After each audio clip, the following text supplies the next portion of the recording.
لکه څرنګه ماته په معاشره کې د عالم ضرورت دی، د مفتی ضرورت دی، د قاری ضرورت دی، د حافظ ضرورت دی، د شیخ الحدیث ضرورت دی، د شیخ القرآن ضرورت دی، د یو فقی ضرورت دی، د یو محدث ضرورت دی.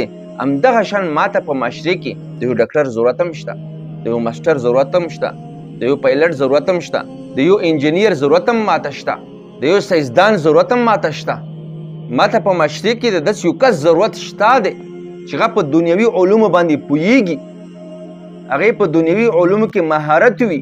نو دغه دواړو علومو په معاشره کې انتهایی ضرورت دی. که صرف چا سره دنیوي تعلیمي دینی تعلیم ورسره نه وي نو د هغې دین کمزوری وي، او که چا سره صرف دینی تعلیمي دنیوي تعلیم ورسره نه وي، دنیوي علم ورسره نه وي، نو د هغې دنیوي مهارت کمزوری وي. نو دغه دواړو علومو حاصلول انتهایی ضروري دي. د خپل منځ کې مد مقابل نه دي، دا دواړه خپل منځ کې ضدین نه دي چې موږ وایو صرف دا به حاصلوو او دا به نه حاصلوو. دواړه به حاصلوو، د دواړو ضرورت موږ ته شته.